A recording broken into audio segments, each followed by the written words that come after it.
നമ്മൾ ഇന്നലത്തെ ഷോർട്സിൽ ബീഫ് വാങ്ങണ കാര്യം പറഞ്ഞിട്ടുണ്ടായിരുന്നില്ലേ, ഇതാ വാങ്ങി കൊണ്ടുവന്നിട്ടുണ്ട് കേട്ടോ. അപ്പോൾ അത് ഉണ്ടാക്കുന്ന ഒരു റെസിപ്പിയാണ് കാണിക്കാൻ വേണ്ടിയിട്ട് പോകുന്നത്. ബീഫൊക്കെ നല്ലോണം അരിഞ്ഞ് കഴുകി വൃത്തിയാക്കാൻ വേണ്ടിയിട്ട് നിൽക്കുന്നുണ്ട്. സുർക്കൊക്കെ ഒഴിച്ചിട്ട് കുറച്ച് നേരം ഇട്ട് വെക്കും കേട്ടോ. എന്നിട്ട് ഒരു 4-5 പ്രാവശ്യം നമ്മളത് വാഷ് ചെയ്ത് മാറ്റി വെക്കുകയാണ് കേട്ടോ. അങ്ങനെ മാറ്റി വെച്ചിട്ട് നമുക്കിനി അതിലേക്ക് അരിയാനും പെറുക്കാനുള്ളതൊക്കെ വേഗം നോക്കാൻ വേണ്ടിയിട്ട് നിൽക്കാം. ഒരു 5-8 പ്രാവശ്യം കഴുകിയാലേക്ക് ഒരു സമാധാനം വരില്ല. അങ്ങനെ ഒരുപാട് പ്രാവശ്യം കഴുകിയിട്ട് ആ വെള്ളത്തിൻ്റെ ബ്ലഡിൻ്റെ കളറൊക്കെ പോയി കഴിഞ്ഞ് കഴിഞ്ഞാൽ ഒരു സമാധാനമാണ്. അപ്പോൾ അത് കഴിഞ്ഞിട്ട് നമ്മൾ അങ്ങനെയാണ് ബീഫ് കഴുകി വാർത്ത് വെച്ചു. ഇനി നമുക്ക് അതിലേക്ക് വേണ്ടിയിട്ടുള്ള ചെറിയുള്ളിയും വെളുത്തുള്ളിയും ഇഞ്ചി വെളുത്തുള്ളി സവാള കാര്യങ്ങളൊക്കെ ഉണ്ടാക്കി വേഗം തന്നെ അത് അരിഞ്ഞ് പെറുക്കാൻ വേണ്ടിയിട്ട് നിൽക്കുക. നല്ലോണം നേരം വൈകിട്ട് ബീഫൊക്കെ ആണെങ്കിൽ പിന്നെ നമുക്ക് കൊതി മൂത്തിട്ട് അന്നുണ്ടാവില്ലല്ലോ, അതുകൊണ്ട് വേഗം ഉണ്ടാക്കിയിട്ട് വേണം നമുക്ക് കഴിക്കാൻ വേണ്ടിയിട്ട്. അങ്ങനെ സവാള അരിഞ്ഞ് വെച്ചിട്ടുണ്ട്. ഒരുപാട് ഒരു 2 പിടിയുടെ മേലെ ഞാൻ ചെറുള്ളി എടുക്കും കേട്ടോ. സവാള 2 എടുത്തിട്ടുള്ളൂ, ചെറുള്ളിയാണ് കൂടുതൽ എടുക്കുക.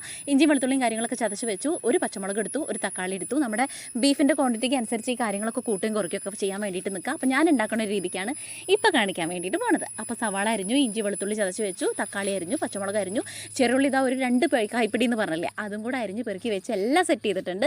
ഇനി ചട്ടി വെച്ചിട്ട് നമുക്ക് കുറച്ച് പൊടികളൊക്കെ മൂപ്പിക്കാൻ വേണ്ടിയിട്ടാണ്. ഈ പൊടിയുടെ പച്ചമണം മാറണ വരെ മല്ലിപ്പൊടി, മുളക് പൊടി, മഞ്ഞൾപ്പൊടി, മീറ്റ് മസാലപ്പൊടി ഇതെല്ലാം കൂടെ ഒന്ന് പച്ചമണം മാറണ വരെ ഒന്ന് മൂപ്പിച്ചെടുക്കുക. അതിപ്പോൾ ഈ പറഞ്ഞ പോലെ നമ്മുടെ ഗ്രേവിക്കും നമ്മുടെ മീറ്റിൻ്റെ ക്വാണ്ടിറ്റിക്ക് അനുസരിച്ച് പൊടികളുടെ അളവ് കൂട്ടുകയും കുറയ്ക്കുകയും ചെയ്യുക.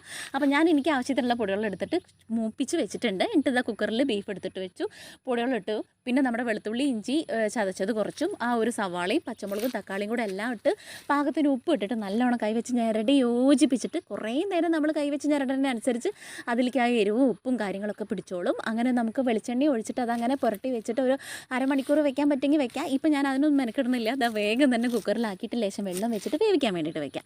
ഇനി അതൊരു 5-8 വിസിലടിക്കട്ടെ. വേവണ സമയം കൊണ്ട് നമുക്ക് ഇനി ഇതാ ഒരു പാത്രം വെച്ചിട്ട് അതിനകത്തേക്ക് ഗ്രാമ്പൂ പട്ട ഏലക്ക മൂപ്പിച്ചു, എണ്ണ ഒഴിച്ചിട്ട്. എന്നിട്ട് അതിനകത്തേക്ക് 2 പിടിയോളം ചെറുള്ളിയും പിന്നെ ദാ ഇഞ്ചി വെളുത്തുള്ളി ചതച്ചതും കുറച്ച് വേപ്പിനും കൂടെ ഇട്ടിട്ട് നല്ല ബ്രൗൺ കളർ, ഒരു ഗോൾഡൻ ബ്രൗൺ കളർ വരെ ദാ ഇങ്ങനെ മൂപ്പിച്ചിട്ട് നമ്മൾ വെന്തിരിക്കുന്ന ബീഫല്ലേ അതെല്ലാം കൂടെ അതിനകത്തേക്ക് തട്ടിക്കൊടുത്ത് ഇളക്കി യോജിപ്പിച്ച് കഴിഞ്ഞാൽ നമ്മുടെ അടിപൊളി ബീഫ് വരട്ടാണ്ട് ശരിയായിട്ടുണ്ട്. ഞാൻ കുറച്ചും കൂടെ വെള്ളമൊക്കെ ഒന്ന് പറ്റിക്കും. കുറച്ച് മല്ലിച്ചപ്പം കൂടെ ഇട്ട് കൊടുത്തിട്ടുണ്ട് കേട്ടോ. കുരുമുളക് ഞാൻ എരിവ് കൂടുതലായതുകൊണ്ട് ഇപ്പോൾ ഇട്ട് കൊടുക്കണില്ല, വേണമെങ്കിൽ അതും കൂടെ ഇട്ട് കൊടുക്കാം. അപ്പോൾ ഇന്നത്തെ വീഡിയോ ഇത്രയോളം, നാളെ കാണാം. Tata bye, see U.